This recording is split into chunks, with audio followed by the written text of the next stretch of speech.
Hi guys.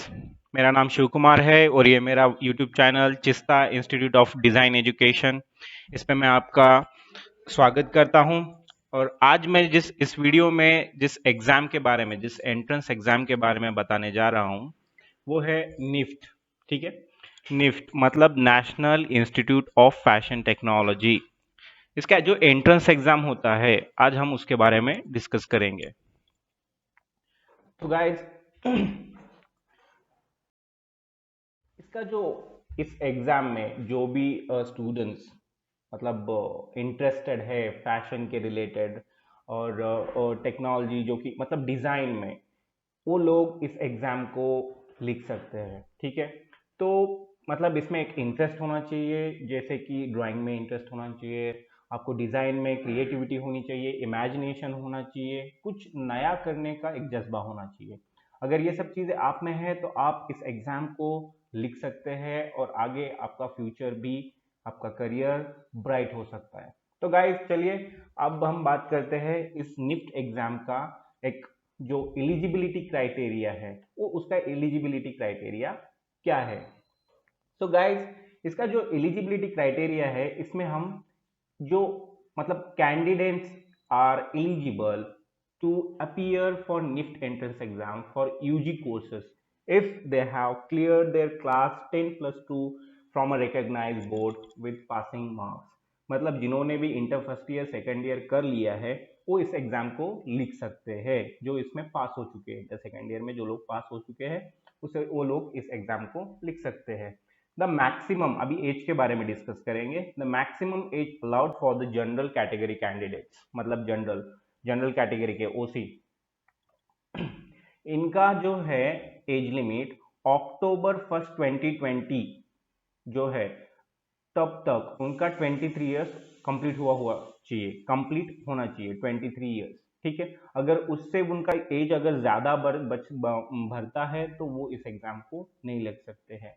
मतलब 2021 को आपको एग्जाम लिखनी है और 2020 1 अक्टूबर तक आपका एज 23 या 23 से थोड़ा नीचे होना चाहिए। ठीक है, देन उसका नेक्स्ट जो है, there will be 5 years relaxation in as limits for SC and ST और डिफरेंटली एबल्ड PHP कैंडिडेट्स। मतलब गाइस, जो हमारे यहाँ पे SC और ST शेड्यूल कास्ट और शेड्यूल ट्राइब के जो कैंडिडेट्स होते हैं, एस्पायरेंट्स होते हैं, उनको 5 years का रिलैक्सेशन दिया है एज लिमिट में। और जो मतलब डिफरेंटली एबल्ड है, ठीक है, विकलांग है, उनके लिए क्या है, उनके लिए भी 5 years का एज रिलैक्सेशन है।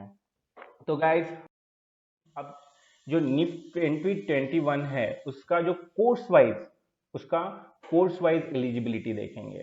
क्या है कि निफ्ट में भी बी डिजाइन और BF टेक, ठीक है, B design bachelors in design और बैचलर्स इन फैशन टेक्नोलॉजी, ये दो स्ट्रीम्स है, मेन स्ट्रीम्स। ओके, तो बी डिजाइन के लिए कुछ थोड़ा अलग होगा और BF टेक के लिए कुछ अलग होगा। ठीक है, तो वो हम डिस्कस करेंगे अंडर ग्रेजुएशन। नाउ ये जो वीडियो बन रहा है वो पूरा अंडर ग्रेजुएशन के लिए ही बन रहा है, B design program eligibility criteria. ठीक है, तो फर्स्ट टर्म क्या है कि this is an undergraduate program and it stands for bachelor for design। It will be 4 years course and it will consist of following programs: accessory design, fashion communication, fashion design, nightwear design, leather design and textile design। ये जो streams है, अगर आप B design लेते हो, B design तो एक main stream हो गया, लेकिन उसमें आपको क्या है, अलग अलग फील्ड्स है। ठीक है, फैशन डिजाइनिंग अलग है, एक्सेसरी डिजाइन अलग है, फैशन डिजाइन और फैशन कम्युनिकेशन अलग है, और नाइट वेयर डिजाइन है, लेदर डिजाइन है और टेक्सटाइल डिजाइन है। ये सारे स्ट्रीम्स है अलग अलग, तो इसमें आप जा सकते हैं। तो candidate must have pass 10+2 examination, जैसे हमने पहले डिस्कस किया था कि इंटर सेकेंड ईयर उसका 12th होना चाहिए। ठीक है, कोई भी बोर्ड हो, चाहे स्टेट बोर्ड हो या सेंट्रल बोर्ड, मतलब CBSE से हो, ICSE हो या फिर स्टेट बोर्ड से हो, लेकिन वो रिकग्नाइज बोर्ड होना चाहिए। वहां से उन्होंने 10+2 का जो सर्टिफिकेट है वो उनको मिला हुआ चाहिए। देन जो थर्ड हमारा पॉइंट है वो क्या है कि candidate who have taken the general certificate education examination in London और Sri Lanka et cetera at the advance A level मतलब गाइज अगर आपने ओवरसीज या लंदन से या फिर श्रीलंका से कहीं से एग्जाम मतलब आपने वहां पर से आपका एजुकेशन हुआ है, सेकेंडरी एजुकेशन, प्राइमरी एजुकेशन, तो आपके पास कौन सा सर्टिफिकेट होना चाहिए? आपके पास ए लेवल का, जो एडवांस ए लेवल का सर्टिफिकेट जरूरी है, जनरल सर्टिफिकेट एजुकेशन।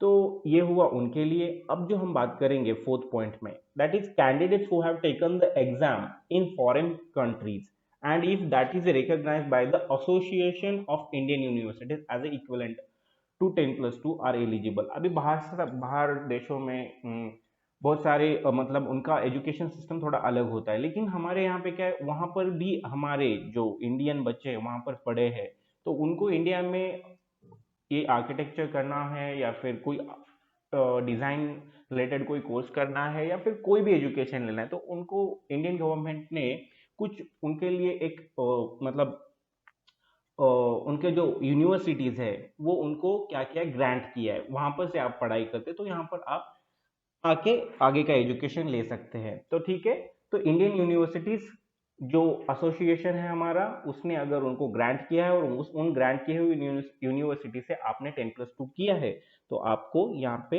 एडमिशन मिल सकता है, आप इस एग्जाम को लिख सकते हैं। Then fifth point, candidates who have pass 3 or 4 years diploma recognized by AICTE और स्टेट बोर्ड आर एलिजिबल। मतलब गाइज आपने 10th के बाद inter first year second year ना करते, आपने क्या किया, डायरेक्ट 3 साल का या 4 साल का कोई डिप्लोमा कर लिया, ठीक है, जैसा कि पॉलिटेक्निक होता है, पॉलिटेक्निक 3 साल का डिप्लोमा है और कुछ उसमें स्ट्रीम्स है वो 4 साल के भी होते हैं। तो गाइज ये 3 साल का 4 साल का जिन्होंने डिप्लोमा किया है वो भी लोग इस एग्जाम को लिख सकते हैं, लेकिन वो बोर्ड AICTE रिकॉग्नाइज होना चाहिए, नहीं तो स्टेट बोर्ड का, अपने अपने स्टेट में जो बोर्ड है आपका उससे तो रिकॉग्नाइज होना चाहिए, उनका ग्रांट होना चाहिए। लेकिन अब देखेंगे हम लास्ट पॉइंट में क्या है, कैंडिडेट्स हु आर प्रिपेयरिंग और appearing for 10+2 exam are also eligible. मतलब जो बच्चे अभी 10+2 में पढ़ रहे हैं, अभी एग्जाम देने वाले हैं, वो बच्चे भी, वो स्टूडेंट्स भी क्या कर सकते हैं, इस एग्जाम को लिख सकते हैं, आपके पास अपियरिंग सर्टिफिकेट होना जरूरी है। ठीक है गाइस, अब हम हैं, अब इसमें हमें डिस्कस करेंगे BF टेक कोर्स के लिए। ठीक है, हमने पहले तो बी डिजाइन के लिए डिस्कस किया, अब BF टेक, ठीक है, बैचलर्स इन फैशन टेक्नोलॉजी। अब ये एक अनदर स्ट्रीम है, दूसरा स्ट्रीम है, तो हम इसके बारे में जान लेते हैं क्या है। This is another course undergraduate program offered by NIFT. ठीक है, ये भी निफ्ट की द्वारा ही चलाए जाने वाला और दूसरा एक प्रोग्राम है। ठीक है, and it stands for bachelor of fashion technology. ठीक है, it stands for bachelor of fashion technology. It will also be for 4 years। ये भी 4 साल का ही, ये भी 4 साल का ही डिग्री है आपका। It will cover apparel production as one of its main topics. ठीक है, मतलब यहाँ पर क्या है गाइस, बी डिजाइन में और जो BF टेक में है एक डिफरेंस है। B design complete design related course है, तो BF टेक एक लाइक इंजीनियरिंग टाइप कोर्स है। यहाँ पे आपको डिजाइन का उतना काम नहीं होगा, आप मेन प्रोडक्शन में होगे। ठीक है, एक प्रोडक्शन रिलेटेड होगा। ठीक है, जैसे कि हम गारमेंट प्रोडक्शन होता है, क्लॉथ्स का, बहुत सारी चीजों का प्रोडक्शन, तो ये इसमें उस मतलब उस टाइप का एजुकेशन BF टेक में होगा। ठीक है, तो हम अब इसके जो एलिजिबिलिटी क्राइटेरिया है उसका फर्स्ट पॉइंट हम देखेंगे। Candidates who have clear 10+2 examination from any recognized और सेंट्रल और state board with physics, chemistry and mathematics. यहाँ पर देखिएगा, आपको अगर आप 10+2 है लेकिन आपका ग्रुप PCB है या फिर आपने आर्ट में किया है या फिर कॉमर्स में किया है, तो आप इसको एडमिशन नहीं ले सकते हैं। आपको यहाँ पे PCM ग्रुप, साइंस में PCM ग्रुप होना बहुत जरूरी है। ठीक है, आपका ये ग्रुप होगा और आप इसमें पास हुए हैं तो आप इस BF टेक के लिए अप्लाई कर सकते हैं, निफ्ट एग्जाम के लिए। ठीक है, second point, candidates who have taken the general certificate education examination in London और Sri Lanka et cetera at the advance A level.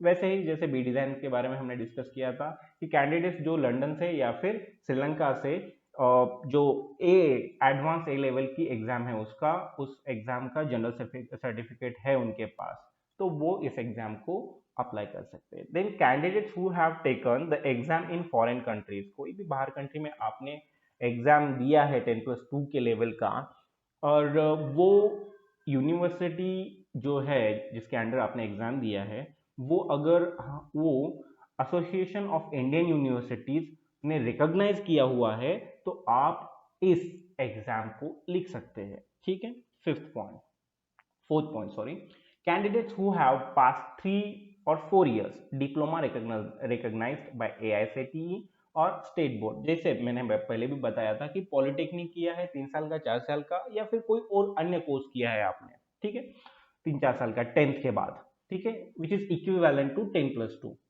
तो आप भी इस एग्जाम को लिख सकते हैं। Then candidates who are preparing और appearing for 10+2 exam are also eligible, मतलब आप अभी इंटर सेकेंड ईयर में है, एग्जाम देना बाकी है, तो भी आप इस एग्जाम को लिख सकते हैं। ठीक है गाइस, बात करेंगे very important topic that is NIFT 2021 के लिए क्या सिलेबस होगा। ठीक है, सिलेबस में उतना चेंजेस नहीं होता है, मतलब उन्होंने एक परफेक्ट सिलेबस बनाया हुआ है एंट्रेंस एग्जाम के लिए, और थोड़ा बहुत कभी कभी जैसे कि अभी हम कोरोना में देख रहे हैं कि कुछ एग्जाम्स में थोड़ा बहुत उन्होंने चेंजेस किया है, तो अभी 2021 के लिए तो अभी तक कोई चेंजेस नहीं आया, अगर चेंजेस आए तो मैं आपको उस वक्त ज़रूर एक वीडियो बना के बता दूंगा। ठीक है, तो अभी तक के लिए जो निफ्ट का 2021 के लिए जो सिलेबस उन्होंने फिक्स किया हुआ है वो सिलेबस के बारे में हम डिस्कस करेंगे। तो क्या सिलेबस है उनका? NIFT syllabus comprises quantitative ability और communication ability, English comprehension, analytical ability, general knowledge and current affairs. ठीक है, syllabus for both the GAT and CAT test is different and the same has been mentioned below।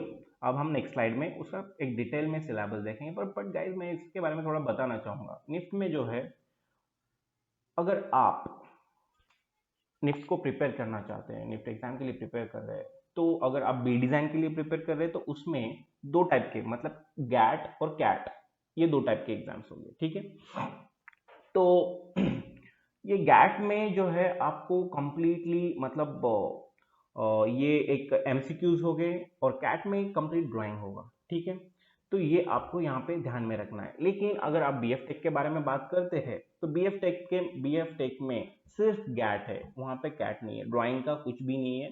ठीक है, आपको imagination and all things की कोई ज़रूरत नहीं है, आपकी क्रिएटिविटी का वहाँ पे कोई टेस्ट होने वाला नहीं है, वहाँ पे सिर्फ आपका क्या होगा, जनरल एप्टीट्यूड टेस्ट ही होगा। ठीक है, तो अब हम क्या करते हैं इसके बारे में। तो गैट का सिलेबस क्या है? पहले तो गैट जनरल एप्टीट्यूड टेस्ट, तो इसमें 2 टाइप है, quantitative ability and communication ability and English comprehension. ठीक है, क्वांटिटेटिव एबिलिटी में क्या क्या आएगा? Addition, multiplication, division, fraction, percentage, rate of interest, work and task, ratio and proportion and distance, and इस टाइप के ही आपको आएंगे क्वेश्चंस गैट में। ठीक है, इसका जो गैट का है एकदम मतलब कॉम्पिटेटिव एग्जाम के लिए बच्चे जो एस्पायरेंट्स प्रिपेयर करते हैं वो सेम इसी तरह का सिलेबस होता है इनका। ठीक है, तो गाइज ये एक क्वांटिटेटिव एबिलिटी का एक पार्ट हो गया। अब हम बात करेंगे गैट में दूसरा जो पार्ट है दैट इज कम्युनिकेशन एबिलिटी। ठीक है, communication ability and English comprehension. तो जैसे कि आपको कुछ वर्ड्स पूछे जाएंगे तो उसका सिनोनिम्स पूछा जाएगा, एंटोनिम्स पूछे जाएंगे, वर्ड्स विद करस्पॉन्डिंग मीनिंग, मतलब आपको इस वर्ड के लिए एकदम सटीक बैठने वाला एक कौन सा मीनिंग है, जो मतलब वर्ड है, आप उसका मीनिंग क्या निकाल सकते हैं, आपको ऑप्शन में से ढूंढना होगा। ठीक है, और singular forms, plural forms, one word substitutes, idioms and phrases, correct spelling, ये इस टाइप के आपको क्वेश्चंस भी गैट में पूछे जाएंगे। ठीक है, तो ये हो गया आपका गैट का सिलेबस। आगे आने वाले वीडियो में हम इसके ऊपर, गैट के ऊपर और कैट के ऊपर, सभी सिलेबस के ऊपर वीडियोस बनाएंगे। आपको एक स्पेशल फैकल्टी होगा जो आपको इन सब पे आपको गाइड करेगा। ठीक है, तो अभी तो मैं सिर्फ इनका सिलेबस एक बता रहा हूँ। ठीक है, आपको और डिटेल्स चाहिए तो आगे आने वाली वीडियोस हमारे देखते रहिए। अब हम बात करेंगे कैट सिलेबस के बारे में, ठीक है। तो कैट सिलेबस क्या है? तो इसमें डिसर्नमेंट एबिलिटी पहला point, power of observation third point, creativity in development of a thought fourth point, design ability of the applicant. Applicant मतलब आप लोग जो भी एग्जाम लिख रहे हैं उनके बारे में। तो गाइज ये सब चीजें हैं, ये टेस्ट करेंगी आपकी क्रिएटिविटी को, आपके रिप्रेजेंटेशन ऑफ आइडिया को, आपका मतलब इमेजिनेशन कैसा है, आप एक सिचुएशन के साथ एक कैसे हैंडल करते हैं, ठीक है। आपका पूरा ये जो मतलब नॉलेज है ये कैट के द्वारा बाहर आएगा, ठीक है। तो गाइज इसको मैं थोड़ा सा एलैबोरेट करना चाहूंगा यहाँ पे। गाइज ये जो है एग्जाम कैट का, एक कम्प्लीटली ड्राइंग बेस्ड है, ठीक है, कम्प्लीटली ड्राइंग बेस्ड है। और ये इसमें जो ड्राइंग आते हैं जैसे कि perspective drawing, 1 point perspective, 2 point perspective, 3 point perspective, आपको आएगा स्टिल लाइफ, ठीक है, then parallel to eye level, above the eye level, below the eye level, human drawings, और बहुत सारे शेडिंग, कलरिंग के बारे में आपका नॉलेज, कलर स्कीम्स के बारे में, कलर टर्मिनोलॉजी, कलर थ्योरी, ये सब इसका जो है इसमें आपको कैट में पूछा जाएगा। इस तरह के क्वेश्चंस इसमें आ जाएंगे, ठीक है। इसमें कंप्लीटली मतलब 3 क्वेश्चंस आएंगे गाइस, आपको कितने 3 क्वेश्चंस आएंगे। तो आगे करते हैं, ये अगर आप दोनों एग्जाम हैं जो फर्स्ट एग्जाम है उसमें ये 2 पार्ट्स थे गैट और कैट के, अगर आप ये आपकी एग्जाम होती है तो आप बाद में आपको जो एग्जाम देना होता है वो होता है सिचुएशन टेस्ट, ठीक है। सिचुएशन टेस्ट में क्या होता है? Conceptual clarity, knowledge of the topic assigned, third होता है contribution made to the topic, third होता है इंटरपर्सनल स्किल्स, फोर्थ होता है ability to generate new ideas, problem solving approach. ये जो है ये सिचुएशन टेस्ट में आएंगे।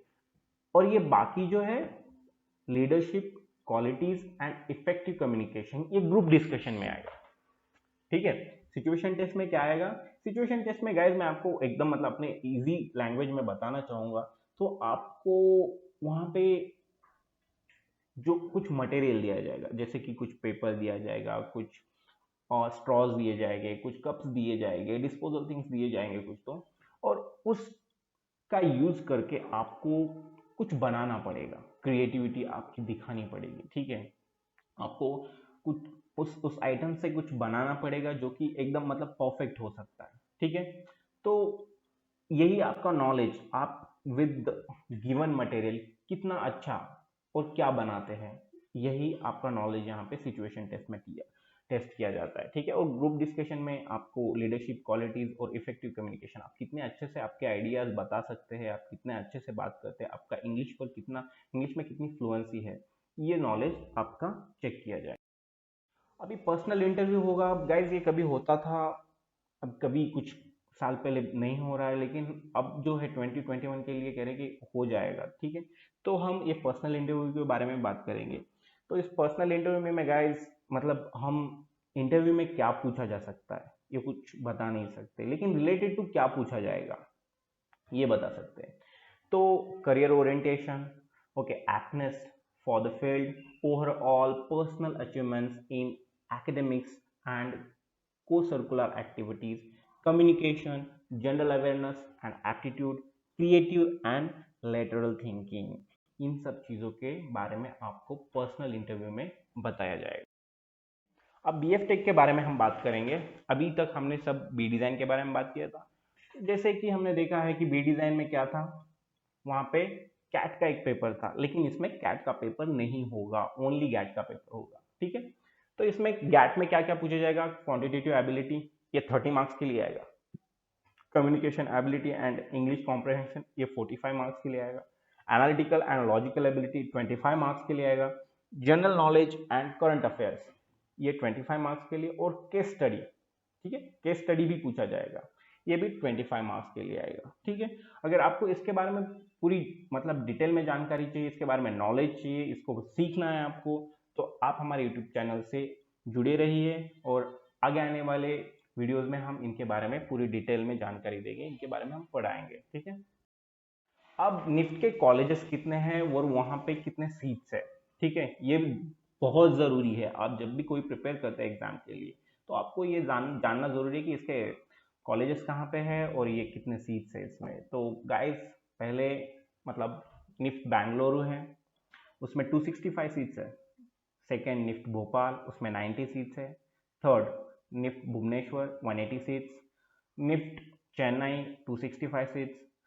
NIFT Gandhinagar 205 seats. NIFT Hyderabad 210 seats. NIFT Jodhpur 180 seats. NIFT Kangra, ठीक है, ये है, इसमें है 150 सीट्स। निफ्ट कन्नूर, उसमें है 210 सीट्स। निफ्ट कैलकाटा, उसमें है 240 सीट्स। निफ्ट मुंबई, उसमें है 240। NIFT New Delhi 295 seats. NIFT Patna 180 seats.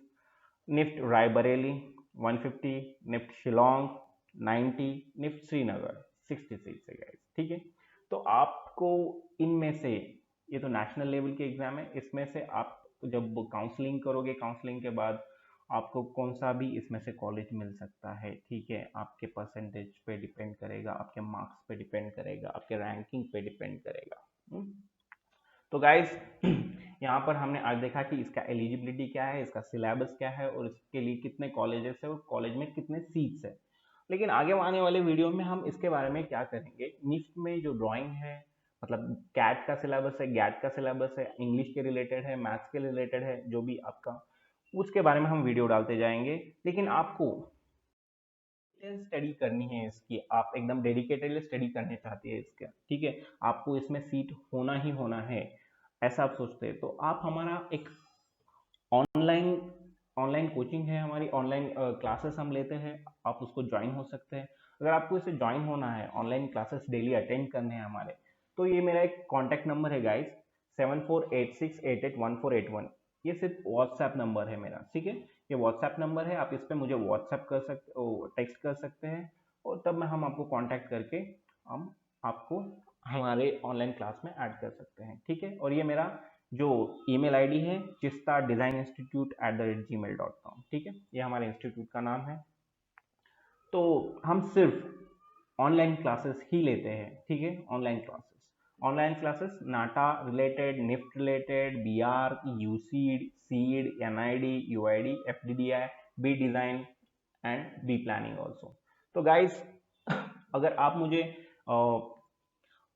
Facebook या फिर इंस्टाग्राम पे जुड़ना चाहते हैं तो आप चिस्ता डिज़ाइन इंस्टीट्यूट इस नाम से सर्च करिए, ठीक है। वहाँ पे आपको सिर्फ चिस्ता डिज़ाइन इंस्टीट्यूट से सिर्फ मेरा ही एक अकाउंट है, वहाँ पर आप मुझे आप रिक्वेस्ट भेज सकते हैं, ठीक है। वहाँ पर हम अपडेट देते रहते हैं कि हमारा वीडियो कब आएगा, हम आगे आने वाली वीडियो में क्या पढ़ाएंगे, तो आपके लिए बेहतर होगा कि आप वहाँ पर हमें जुड़े रहिए, ठीक है गाइज।